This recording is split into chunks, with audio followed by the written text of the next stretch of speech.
دروازہ کھولو شہرین۔ باہر سورج آگ برسا رہا تھا۔ ایک بڑا گھر تھا جس کے 3 حصے تھے۔ دروازے کے بیچ والی گیلری ان تینوں مکینوں کو جوڑے رکھتی تھی۔ اس کے دونوں تایا ان 2 پورشن میں رہتے تھے۔ شہرین کی ماں کے حصے میں 2 مرلے کا پورشن آیا تھا، جو ایک کمرہ، ایک اسٹور اور ایک کچن، ایک شیڈ بنا کر جگہ دی گئی تھی۔ شہرین میری بیٹی دروازہ کھول۔ اماں نے کنڈی کھڑکاتے زور سے آواز دی۔ شہرین کا ایک بھائی چھوٹا تھا اور ایک چھوٹی بہن زرین تھی، جو کہ 8ویں کلاس میں پڑھتی تھی۔ شہرین BA کی اسٹوڈنٹ تھی۔ اس نے اماں کی آواز سنتے ہی بھاگ کر دروازہ کھولا۔ باہر اماں پسینے سے بھیگے کھڑی تھی۔ اس نے بھاگ کر روح افزا کا شربت برف ڈال کر گلاس لا کر پکڑایا، جسے اماں نے ایک ہی سانس میں خالی کر دیا۔ اف اللہ! غضب خدا کا! اتنی گرمی ہے باہر، سمجھو جہنم آگ برسا رہی ہے۔ اماں نے شربت کے اوپر ایک گلاس ٹھنڈا پانی گٹاگٹ چڑھا لیا۔ تو اماں، کس نے کہا تھا ٹھنڈا ٹائم ہونے کا انتظار کر لیتی؟ ابا تو اوپر چلے گئے، یہ نہ سوچا کہ پیچھے ان کے بچے اور بیوی کیا کریں گی۔ شہرین نے بغیر سوچے سمجھے بولنا شروع کر دیا تھا۔ پتر، تجھے اللہ کا واسطہ خدا کا بندہ تھا، خدا نے لے لیا، مجھے تو تمہاری دماغی حالت پر شبہ ہونے لگ پڑا ہے۔ کون ہے ہمارا کرنے والا؟ ایک چھوٹا بھائی جو 4 سال کا ہے، یا وہ تمہارے تایا زاد جن کی کبھی فرصت نہیں ملی کہ چھوٹے چچا کی اولاد کی کوئی ضرورت پوچھ لیں؟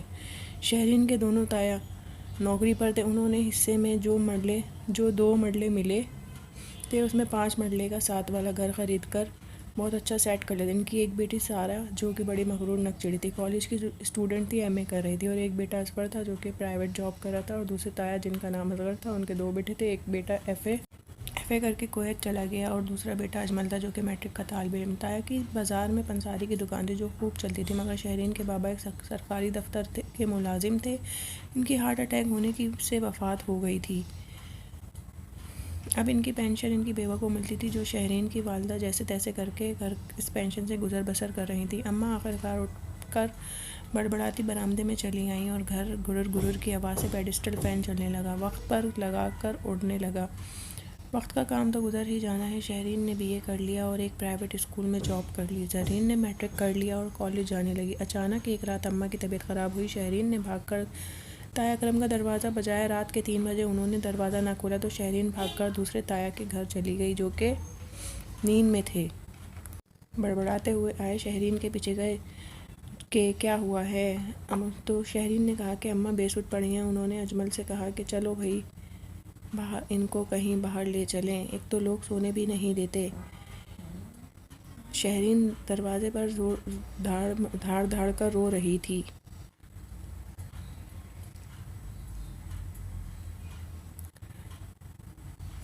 بڑے ابا نے کہا کہ خود تو وہ مر گیا ہے، پیچھے ہمارے یہ مصیبتیں چھوڑ گیا ہے۔ ڈاکٹر صاحب روم سے باہر آتے ہوئے کہا، پلیز ڈاکٹر صاحب، میری اماں کو بچا لیں کچھ بھی کر کے۔ شہرین کی ہچکیاں بن گئیں۔ انشاءاللہ آپ دعا کریں، سب ٹھیک ہو جائے گا۔ ڈاکٹر نے شہرین کو تسلی دی۔ اس کے تایا نے اس کے سر پر ہاتھ بھی نہ پھیرا اور اجمل کو بٹھا کر گھر چلے گئے۔ میری طبیعت خود ٹھیک نہیں۔ اجمل، جو کہ FA کر کے ایک پرائیویٹ نوکری کر رہا تھا، ان سے قدرے بہتر تھا۔ اس نے کہا، شہرین آپی چچی ٹھیک ہو جائیں گی، آپ خود کو سنبھالیں، ورنہ زرین اور علی کا کیا ہوگا؟ اگر آپ کو پیسوں کی ضرورت ہے تو آپ مجھ سے لے لیں۔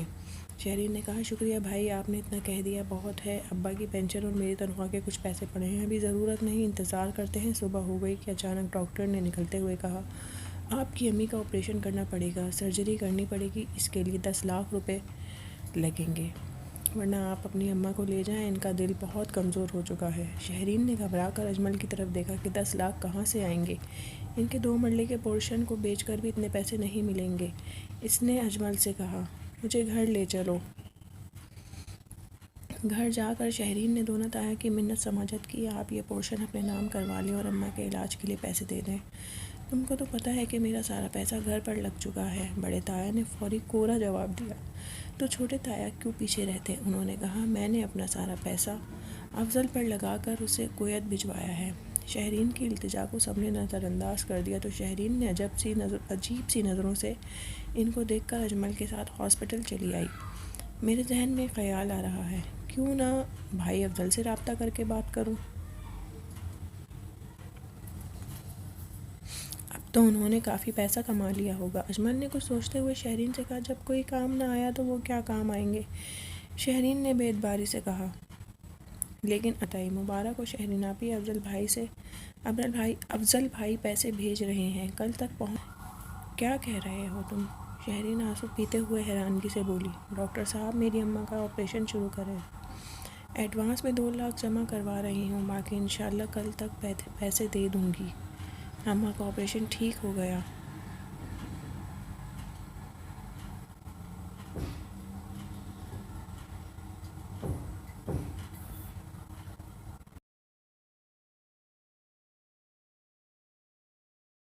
اماں اب ہوش میں تھیں۔ میرے علاج کے پیسے کس نے دیے؟ اماں نے شہرین سے پوچھا، جو اماں کے ہوش میں آنے کا سن کر کمرے میں آئی۔ اماں، دیکھا خدا نے کیسی مدد کی آپ کی، افضل بھائی نے پیسے بھیجے ہیں۔ شہرین نے اماں کو جواب دیا۔ اماں نے افضل کو دعائیں دینا شروع کر دیں۔ اگلے دن اماں کو ہاسپٹل سے ڈسچارج کر دیا گیا۔ جب وہ گھر آئیں تو سب نے خوش دلی سے ملی۔ اجمل اور شہرین نے پیسوں کا ذکر کسی سے نہیں کیا۔ ایک رات زور سے چیخو پکار سے شہرین اور اماں کی آنکھ کھلی تو بھاگ کر باہر آئیں۔ کیا دیکھتی ہیں کہ تایا اکرام کے گھر رات کو آگ لگ گئی۔ بجلی کے تاروں کے سرکٹ سے پورا گھر جل کر راکھ ہو گیا، مگر شکر ہے تایا، تائی اور سارا بچ گئیں۔ تایا کے دونوں ہاتھ جھلس گئے تھے، ان کو شہرین کی اماں اپنے پوشن میں لے آئیں۔ جب تک گھر دوبارہ نہیں بن جاتا آپ ادھر رہیں، مجھے معاف کر دو سکینہ، میں دن رات حسد کی آگ میں جلتا رہا، تمہاری کوئی مدد نہیں کی تو خدا نے میرے ساتھ کیا کیا۔ بڑے تایا معافی مانگنے لگے۔ آپ ایسا کہہ کر مجھے شرمندہ نہ کریں، یہ آپ کا ہی تو گھر ہے، شہرین کی اماں سکینہ نے جواب دیا۔ پھر دوسرے تایا کی فیملی بھی آ گئی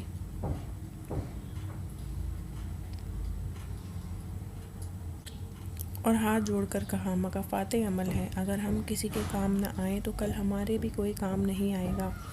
ہم آج افضل کے لیے شہرین کا رشتہ مانگتے ہیں۔ چھوٹے تایا نے کہا، اماں کیوں خدا کی رحمت سے انکار کرتیں؟ ادھر شہرین کے بھی خوشی کے مارے آنسو نکل آئے کہ اتنا اچھا انسان اس کی زندگی میں شامل ہونے جا رہا تھا، جس نے بروقت مدد کر کے اس کی اماں کو نئی زندگی دی تھی، بلکہ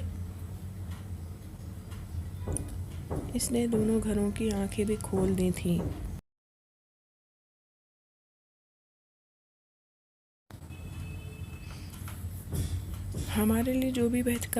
خدا ہمارے لیے جو کرتا ہے بہتر کرتا ہے۔ آج اس کو اس بات کی سمجھ آئی تھی۔ شکریہ۔